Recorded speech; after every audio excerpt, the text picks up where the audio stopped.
4, folks. Therefore, since Christ has suffered in the flesh, you yourselves also with the same purpose, because he who has suffered in the flesh has ceased from sin, so as to live to the rest of the time in the flesh, no longer but the lusts of men, but of the will of God. For the time already past is sufficient for you to have carried out the desire of the Gentiles, having pursued a course of sensuality and lusts, drunkenness, carousals, drinking parties, and abominable idolatries. And in all of this, they are surprised that you do not run with them into the same excess and dissipation. So they malign you. But they shall give account to the Lord, who is ready to judge the living and the dead.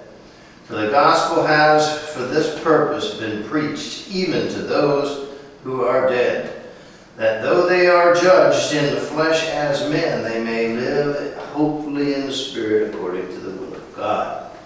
The end of all things is always at hand. Therefore, be of sound judgment and sober spirit, and for the purpose of prayer. Above all, keep fervent in your love for one another, because love will cover a multitude of sins. Be hospitable to one another without complaint, and as each one has received a special gift, employ it in the serving of one another as good stewards of the manifold of God's grace.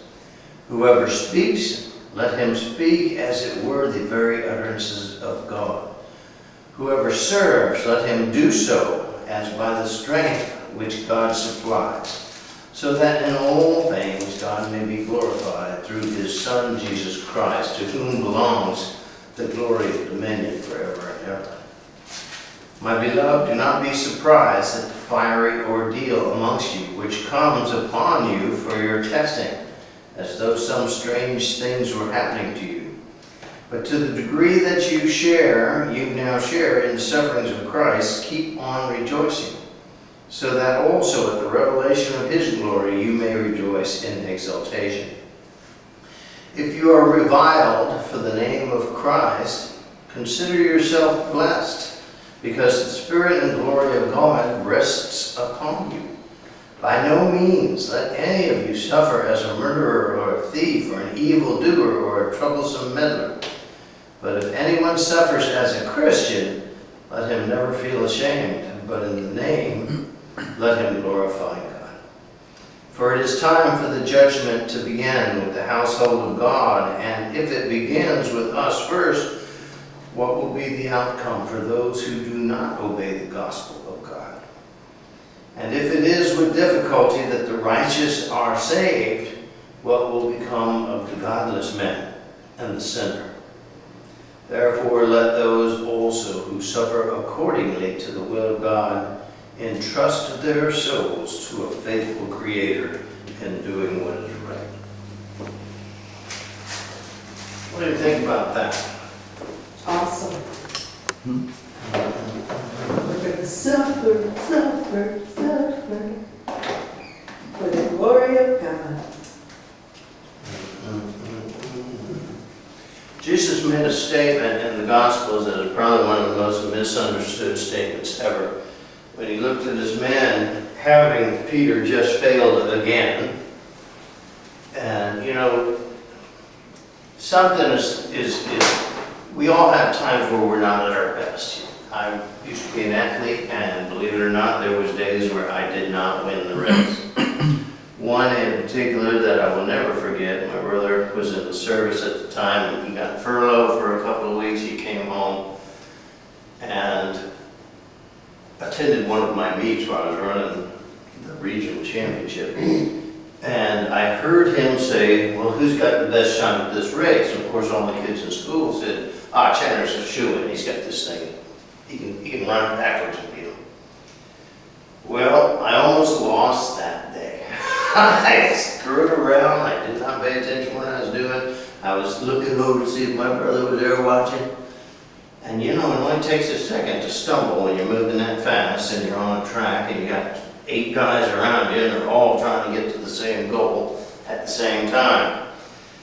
And boy, I almost went down in flames, and if I wasn't as quick as I was, I would have gone down in flames.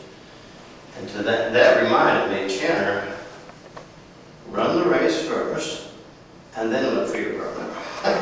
Run the race first, and then play around with it. Run the race first. And that was a very fruitful lesson for me in a private kind of way, because I realized I can screw up very easily. I can drop a baton. I can, there's a million things you can do during a track meet.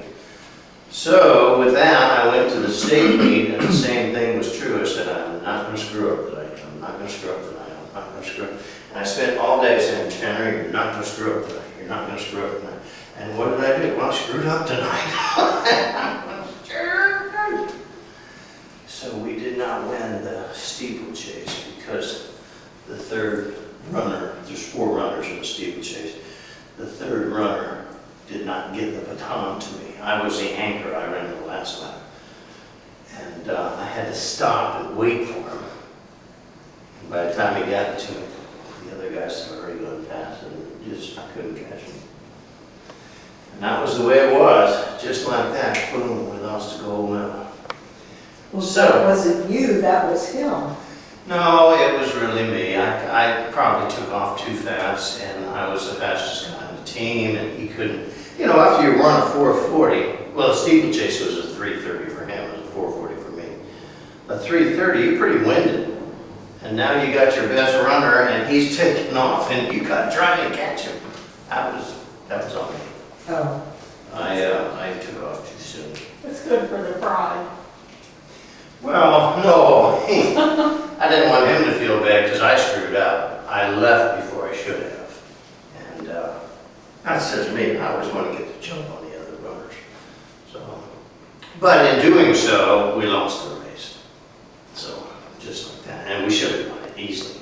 Now, the same thing in the mile relay, where there's 4 and each one of us run over a mile. We did win that. And we set the gold medal record at that. And then the single 440, the individual race, I won that too. But the steeplechase we should have had, and we didn't get it. I was a little disappointed. All right. So having said all of that, the fact of the matter is we are flawed individuals, and regardless of how much we train and how much we study and how much we practice, there's always that day, that incident, that person, that circumstance that can make things, or at least help things, go wrong. And we need to remember this in life. And as it does in this physical world, so also does it happen in the spiritual world. Peter was very aware of that. Why was Peter very aware of it? Well, he was the king of Rome. Everything he did didn't work out right. I mean, the one time he answered the question, you're the Son of God. Jesus said, great, good job. But all the other time it's, I need to wash your feet, Peter. No, not just my feet, my hands, my head. I could do it, shampoo up here. He was trying to be the good guy, the great God, the grand standard. And Jesus said, that's not necessary. I just need to wash your feet. And again, and the other time he says, we'll go to Jerusalem, and I'm going to get killed, they're going to put me on the cross, 3 days I'm going to be dead. And then Peter said, Lord, let's not go to Jerusalem. Thinking that's a good idea. And of course, that's when he said, get behind me, Satan. You don't have your eyes fixed on the Lord, but on your own preservation. And again, that was Peter. And the third time is when Jesus said, some of you will betray me. And Peter, of course, said, I will fight for you even unto death. Remember that? Mm-hmm. And that's when we get the infamous verse, no, Peter, you will deny me 3 times before the next sun rises. Or the cock crows, whatever you want to call it. But basically, Peter couldn't get a question right to save his life. He couldn't get an answer right to save his life. So he's talking about something he would have known very well. as much as we desire to be perfect, what's the problem? We're imperfect people. Well, we live in an imperfect world. Yes. And yes, we are surrounded by imperfect people. All have sinned and fallen short of the glory of God, right? How many sins does it take you to keep yourself out of heaven? Just one. God will not stand or abide in the presence of sin. Makes that quite plain. So if you have sin and it remains uncovered or unwashed, so to speak, then yeah, the chances are pretty good you're not going to quite make God's favor. So if that is true, and the scripture says it is, to strive for perfection is one thing. To achieve it, probably not. But in our failings, you know, we have an old expression that says, when something goes wrong, you win some, you lose some, right? That's true from a worldly perspective, if that's all you see. But then Jack Johnson went and wrote a song and said, you know, you win some or you learn some. You don't lose at the failing. As George Carnegie said, failure is not your enemy. Failure should be your tutor to teach you not to do that again or to try a different way. So the failing, which will happen, which we are all subject to, can be turned from a negative to a positive if we learn from it. You know, even a bad example can teach us a lesson and bring us back not to our perfect self, but to our perfect mentor, Jesus Christ. Anything that draws you, or Sister Teresa once said, Mother Teresa, any effort, even the smallest of efforts, given to the Lord God will bring glory to Jesus Christ and drive you closer to Him, regardless of the effort, how small it is. Helping a lady cross the street, helping a boy put a Band-Aid on his elbow, which is impossible. Any effort that you make in love, and that's what Peter's talking about, you guys stay strong, continue to love one another, continue to serve one another. Will you fail? Yes, probably. More than likely, you're not going to do something quite right, or even if you do, somebody's not going to like it. So if you suffer while trying to be an envoy for Christ, count it as joy, he says. Count it as joy. Well, I failed. You gave it your best shot. And you did it on behalf of another. And there was no selfish motive here. The heart was pure, the conscience was clean. Let's face it, if you can't run a 3-minute mile, you can't run a 3-minute mile, regardless of how hard you try. You see what I'm saying? But the lesson is don't stop trying. If you got to get there in 3 minutes, take a cab. Or if you're Batman, you can do it in 3 minutes. You ever remember Batman?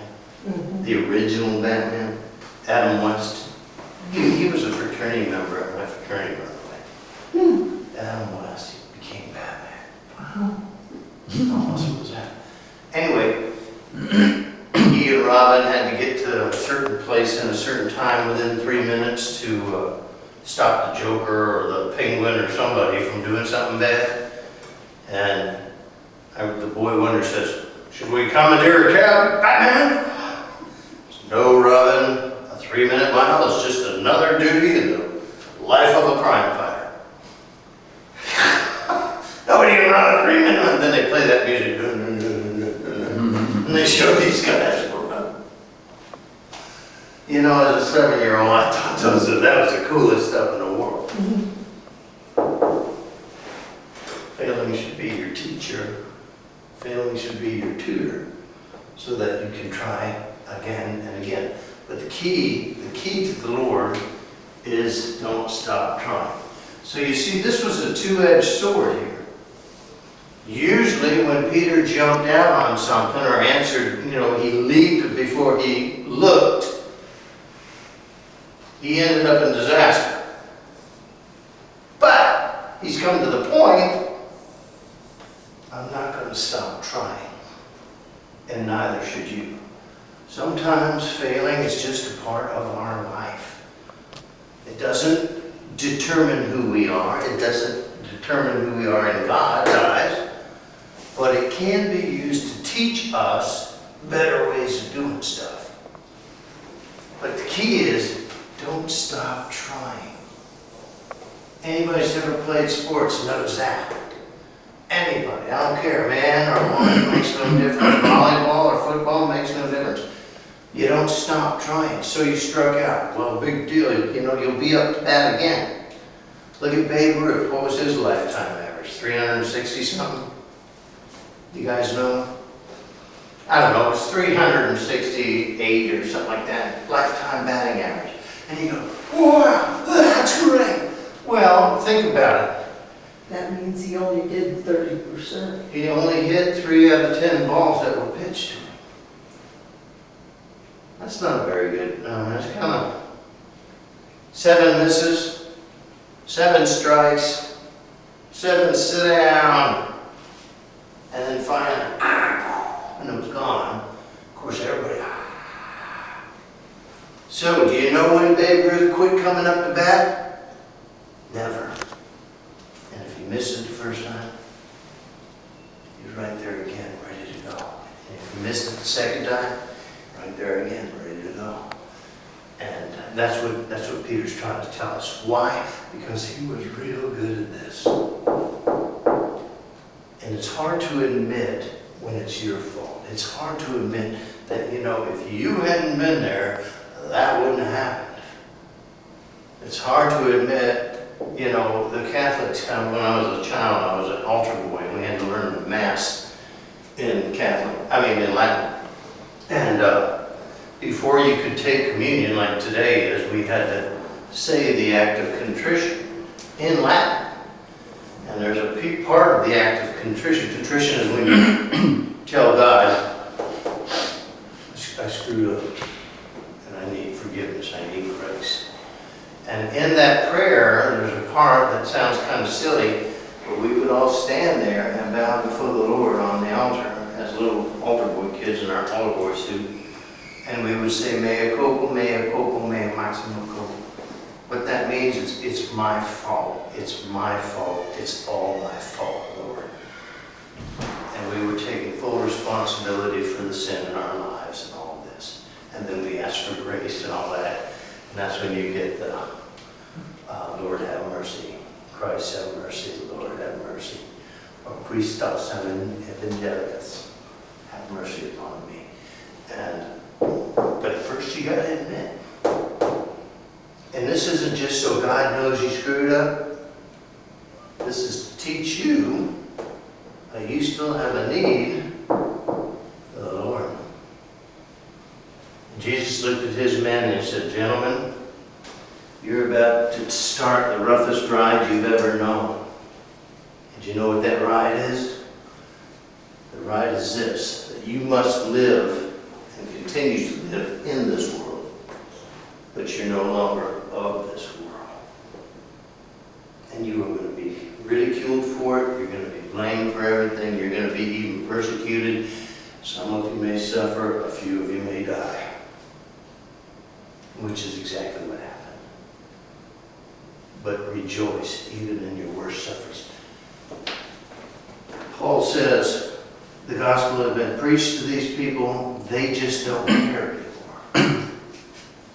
Makes no sense to them, so they go into their lusts, their drunkenness, their carousals, their abominable idolatries, and in all this, they are surprised that you don't run with them.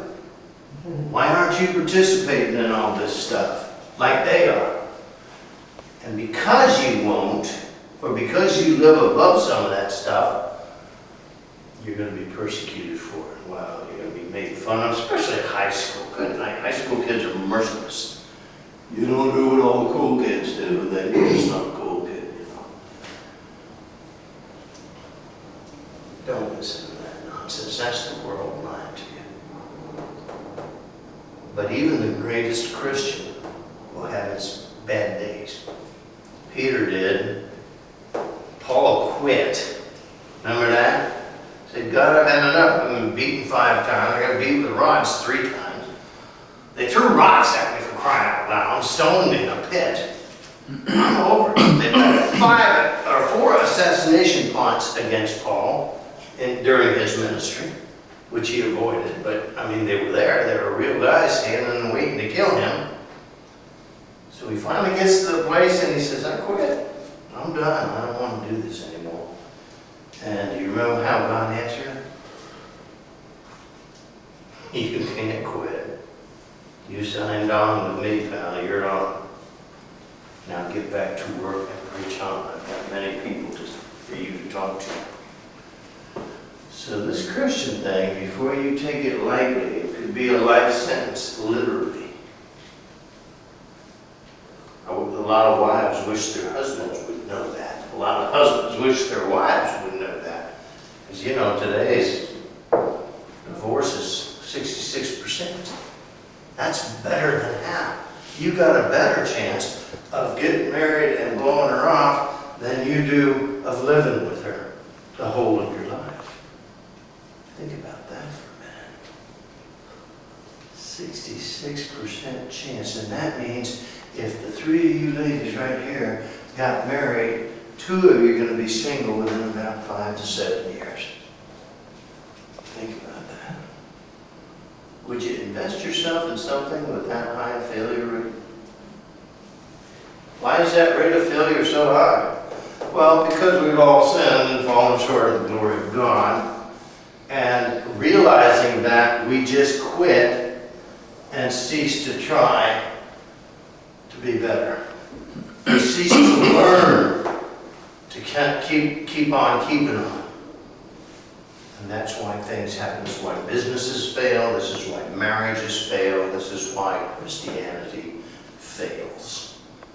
Why are our churches sitting empty? Because we got a whole lot of folks who have given up. Yeah, this God stuff's so great. How come my life still sucks? Well, you know, I had a person say that to me, literally. I said, maybe because you're not changing anything in your life. Maybe because you've given up and you're not trying anymore. Well, everything stinks. Yeah, I bet it does.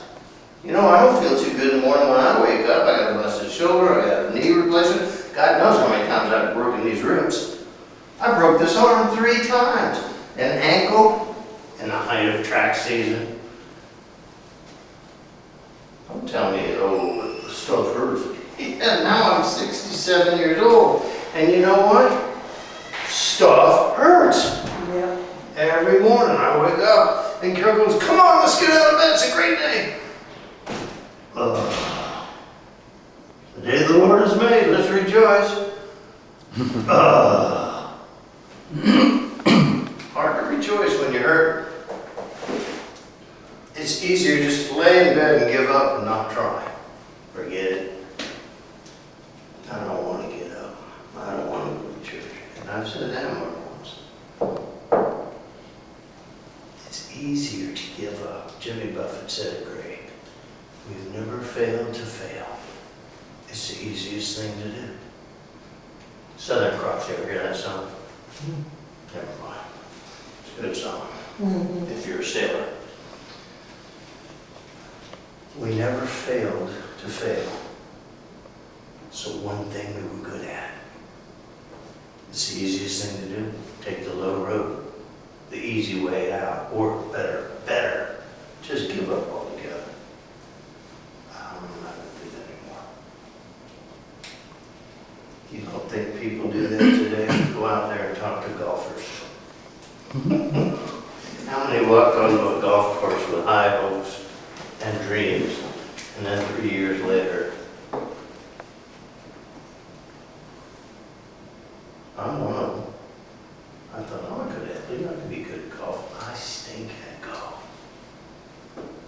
The whole, Shirley Joseph has a perfect name for it. She calls it cow pasture pool. Cow pasture pool. You're just knocking a little ball around, past the hazards into a hole. Well, if you know anything about cow pastures, that's pretty much it right there. A lot lots of little hazards everywhere, and then a whole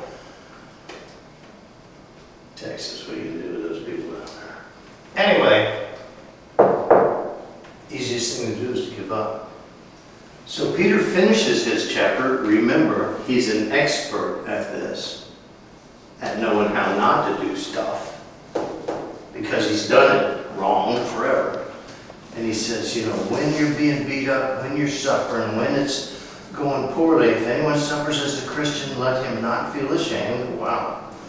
But let his name glorify the Lord God. And says, keeps going on, for the unrighteous will be judged, but for those who are found to be righteous, even though things haven't been going so well, they shall be glorified with the Lord. And that's how he ends his chapter. Saying, guys, you are in this world, and you will play by its rules, but you are no longer of this world. You have a higher standard to appeal to. And if you should fail in this world while you're in it, you have a wonderful Spirit who will teach you to try again to the glory of God. And 99% of the time, it's not the doing that's so important. It's the fact that you don't give up trying. You know, the little kid with band-aids all over his knees. Well, that first one, well, how'd you do that? I tried to jump that hurdle and I didn't make it. What about this one over here? Well, I tried to jump it again and I didn't make it. Pretty soon, you have band-aids all the way down his legs. You want to be cleared that hurdle yet? Not yet, but tomorrow's the day. You gotta admire that kind of thought. Tomorrow's the day. Tomorrow's the day I'm clearing that hurdle. That's how I broke the ribs 3 times. Same ribs. Broke my arm 3 times. Same arm, same place. And that's honest, good, it's a true story. My dad was still alive when I did that. I was only 7 years old. And the 3rd time I came home, my arm was going. He goes, you know, I think we're just going to leave it that way this time. I didn't know he was screwing with me. We were just going to leave it that way. I'm getting tired of fixing that thing. 3 times. But I cleared those hurdles. Finally, broke some ribs, broke my arm. But I cleared those hurdles. Just like the guys that went with me when I used to take this youth group snow skiing. I said, watch this. I'm going to clear that picnic table. We had those little round plastic discs and you slide down into them. And we built a little hoop-de-doo thing like that. So you come down, you go airborne, over the table, and then down, keep going down the hill. And the first one was Mark Perkins. He went down, went right over. And the next one was Jody. Y'all don't remember her, Jody Courtney. She went down, right over. I said, oh, piece of cake. And then the fat kid got in his circle. And it wasn't it was more like bam! I hit that table. That was the first time I smashed all these ribs up. Yeah, this is not gonna go well, is it? But you know, busted ribs and all, I cleared that table before we left. I said, I'm gonna get that table. Keep trying. Sometimes you pay for it. Keep trying. All right? That's it. Peter would know that. He was the king of not getting it right, but he didn't let it deter him. He went on to be a tremendous apostle. That's all I got.